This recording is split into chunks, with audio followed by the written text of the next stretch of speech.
Salut à tous. Aujourd'hui j'ai envie de vous parler de la nouvelle Toyota Yaris hybride que j'ai pu essayer. Malheureusement je n'ai pas pu faire un essai vidéo lorsque je l'ai roulé, donc je vais en profiter pour vous montrer un petit peu l'intérieur et l'extérieur du véhicule.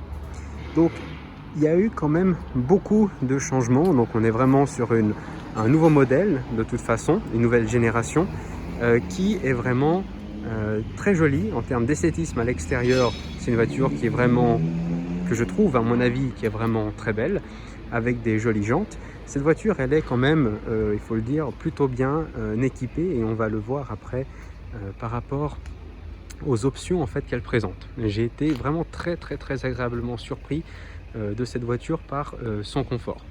Donc commençons déjà en termes de place dans le coffre. Le coffre est dans l'ensemble voilà, assez petit, mais on va dire généreux à la fois, parce qu'il offre tout de même une profondeur de coffre quand même qui est assez intéressante pour un petit véhicule. Alors après, je n'ai pas regardé pour essayer de baisser les sièges. Est-ce que c'est un système qui est à plat complètement? Ah oui, alors c'est un système qui effectivement, donc là on est à plat, ce qui est bien, ça nous donnera quand même un peu plus d'espace. Mais les sièges ne sont pas, voilà, on ne peut pas aligner les sièges par rapport au sol du coffre. Mais bon, ça fait, je crois, déjà depuis quelques générations que ça ne se fait pas. Bon là, le siège, il est un tout petit peu trop reculé à l'arrière, mais disons que ça laisse quand même un espace de coffre assez généreux si l'on baisse complètement les sièges. Donc on va remettre ça comme avant et on va regarder un petit peu quel est l'espace que ça offre pour le passager arrière. Donc en général, et comme d'habitude, les sièges à l'avant, surtout côté conducteur, ils sont donc réglés pour ma taille, donc à peu près 1,82 m. Et voilà, donc là, on est fermé. Donc j'ai l'impression tout de même que nous sommes un tout petit peu plus serrés que d'habitude, que par rapport à l'ancienne génération. En termes au niveau du sol, alors en fait on a toujours, alors je ne pense pas que vous le verrez, je vais vous le montrer après, on a toujours l'espace qui est là pour la batterie, ce qui fait que ça limite un tout petit peu quand même les mouvements de pied. Donc voilà, à l'arrière c'est supportable, hein, mais je le trouverais quand même un tout petit peu serré.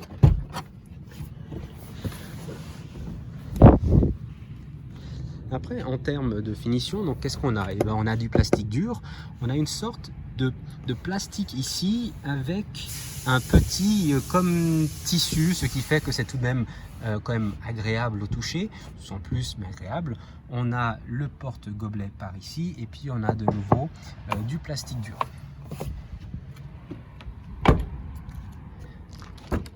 Donc on est aussi avec un système keyless avec cette voiture.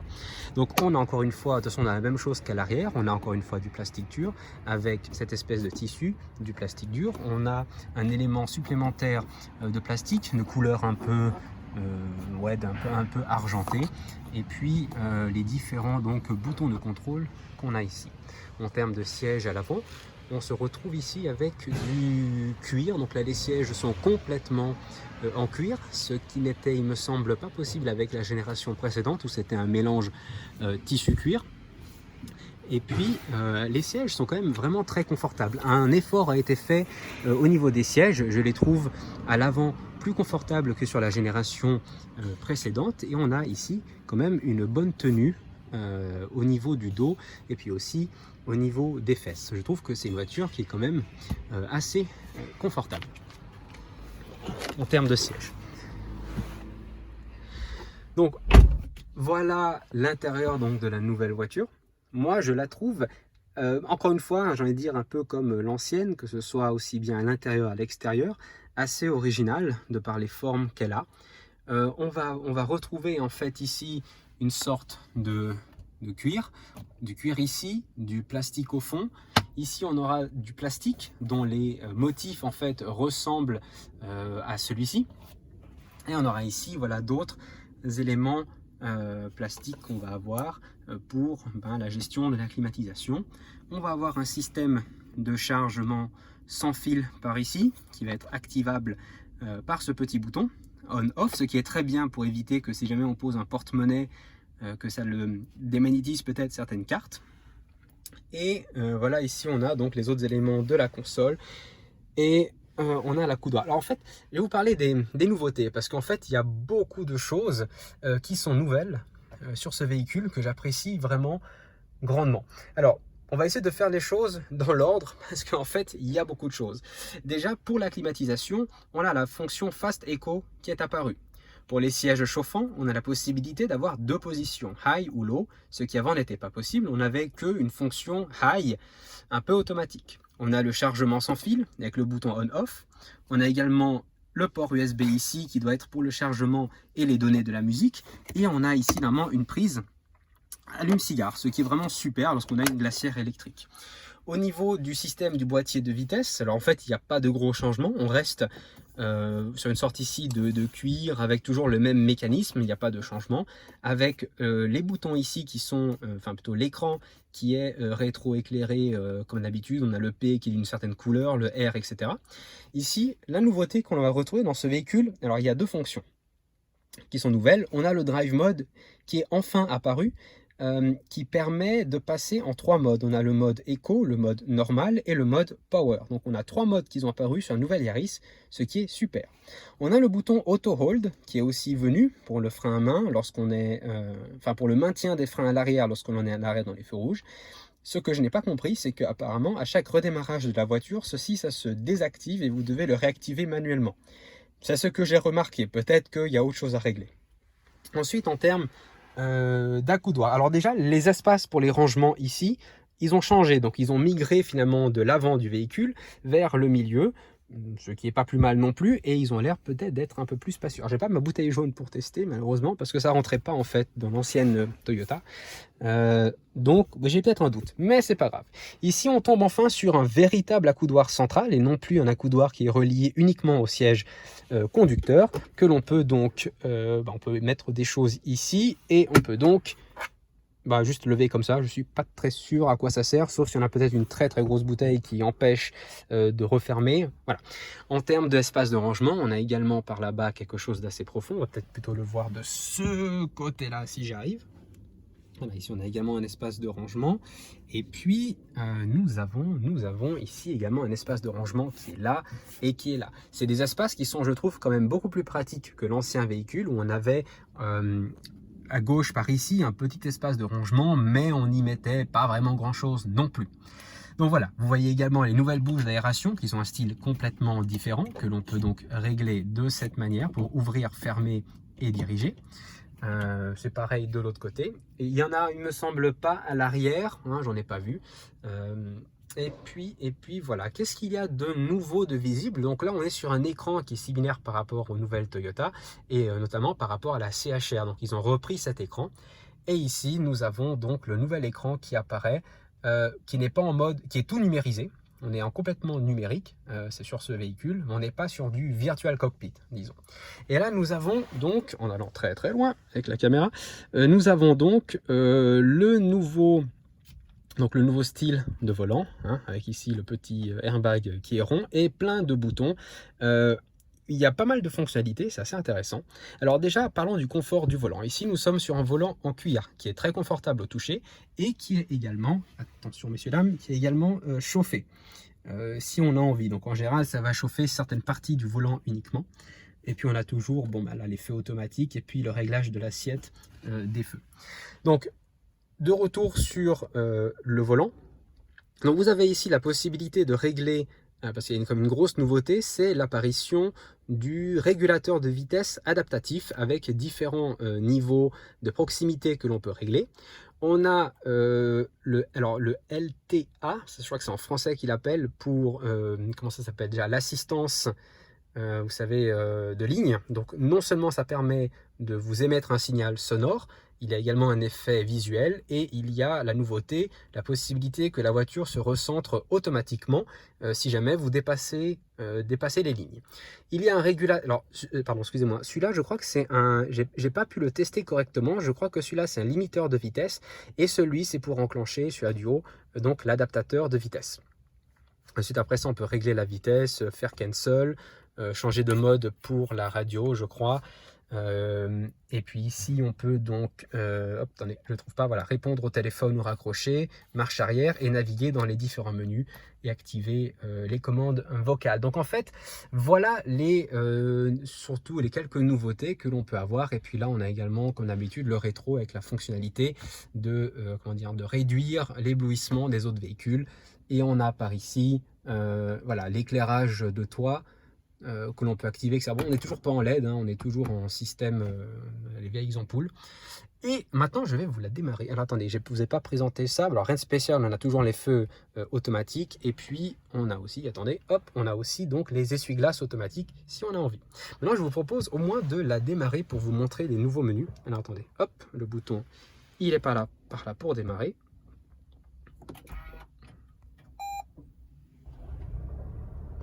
Voilà. Donc voilà comment ça se présente aujourd'hui. On a ce superbe petit écran. Je trouve qu'il est super. Donc on a les deux écrans principaux numériques ici pour tout ce qui est voilà, dans quelle vitesse est-ce que l'on est. Est-ce qu'on est en train de charger également? Est-ce qu'on est en mode éco? Est-ce qu'on est en mode power, hein, lorsqu'on accélère?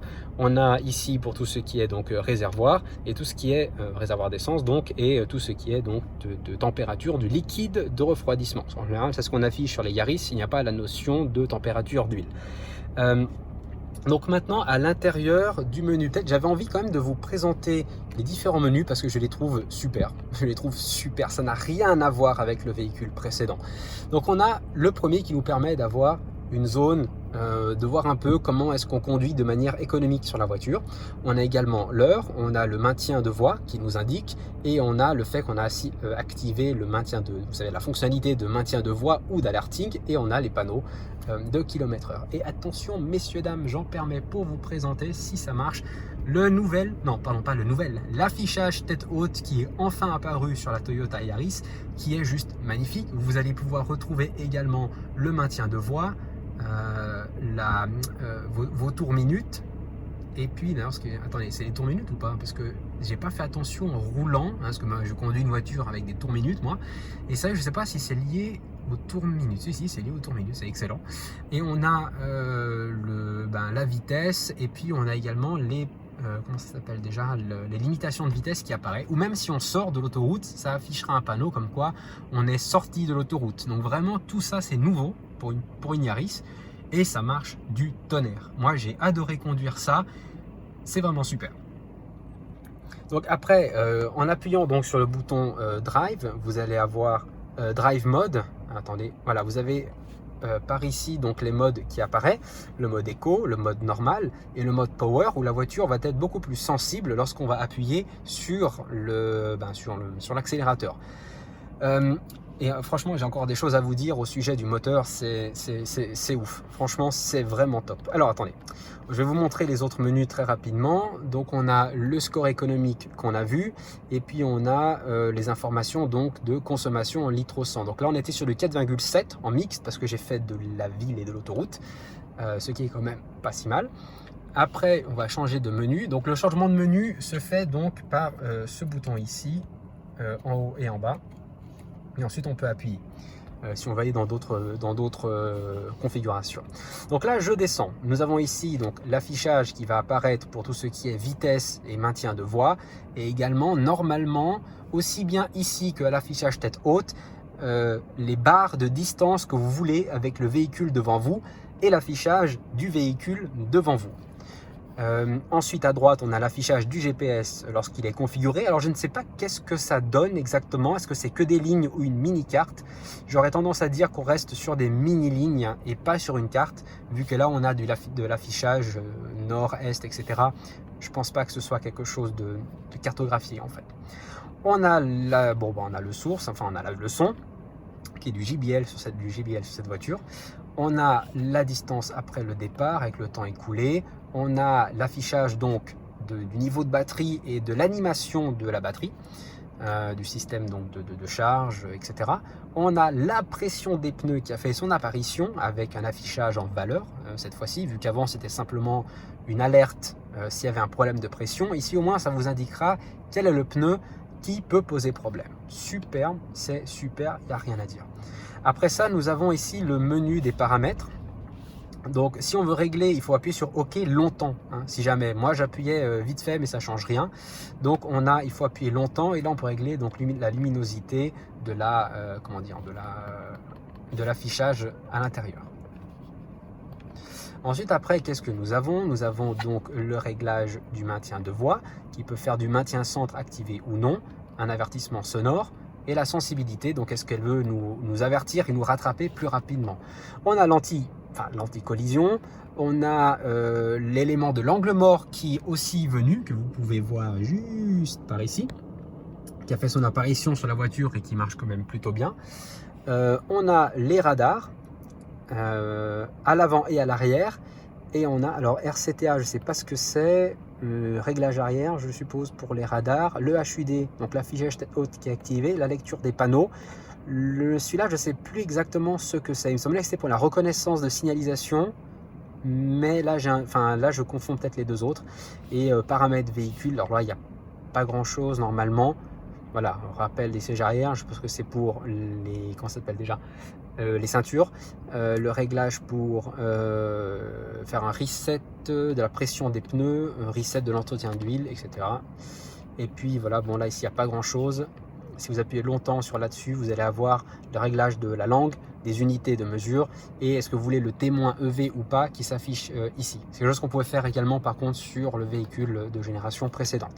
Et là les différents messages s'il y a des erreurs ou des problèmes avec la voiture. Donc honnêtement des nouveautés juste énormes sur cette voiture. Qu'est-ce que j'ai pu remarquer d'intéressant?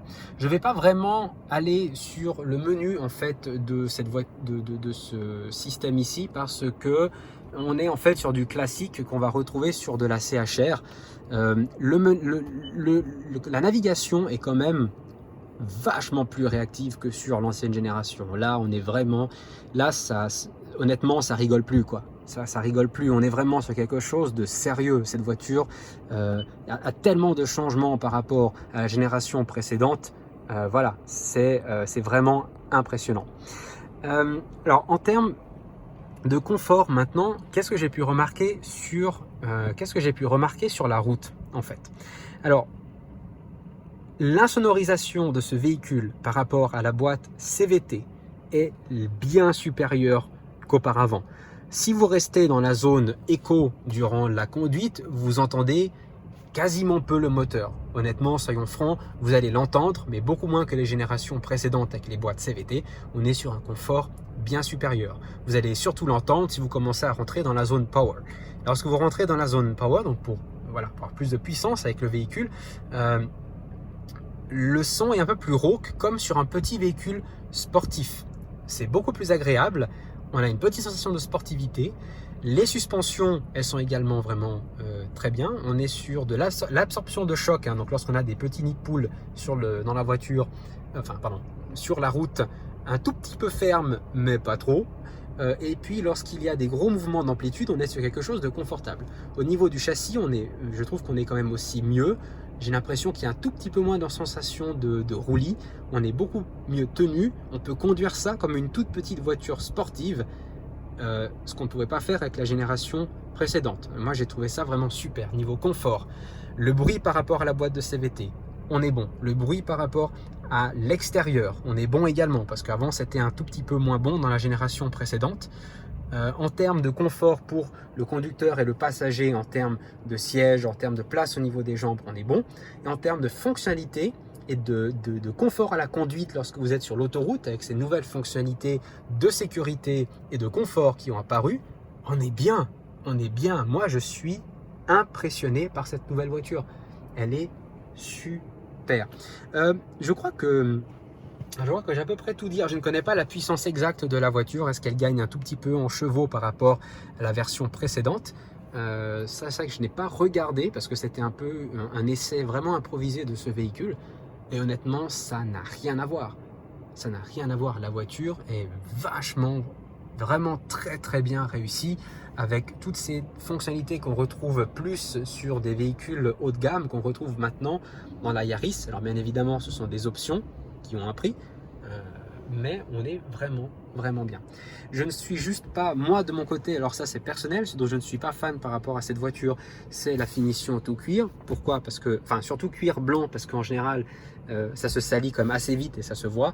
Et puis en termes d'usure, je suis pas trop pour le cuir, mais ça c'est mon avis, c'est personnel. Je préférais prendre quelque chose en tissu ou en tissu cuir. Aussi l'avantage d'avoir une sorte de tissu par ici, et ben au moins ce sera quand même plus confortable que le cuir qu'on avait. J'aime pas trop la sensation du cuir sur le côté, surtout quand il fait très chaud. Honnêtement, ça vous crame le bras, c'est pas aussi intéressant. Donc voilà cette petite revue pour de la voiture. La conduite, elle était top. La consommation, elle est plutôt bonne pour le peu que j'ai roulé. 4,7 litres au 100 pour faire de l'autoroute et de la ville, mais en sachant que j'ai quand même tapé un peu dedans pour voir la réactivité du moteur, qui est quand même vachement plus, qui est bien meilleure que la génération précédente. Honnêtement, pour l'instant, pour le peu que je l'ai essayé, je n'ai pas grand chose à dire, à part ce petit bouton qui ne reste pas allumé, et puis la finition cuir, mais ça c'est personnel par contre. Voilà, donc j'espère que ces informations auront été utiles pour vous, et à bientôt pour un prochain essai. Salut!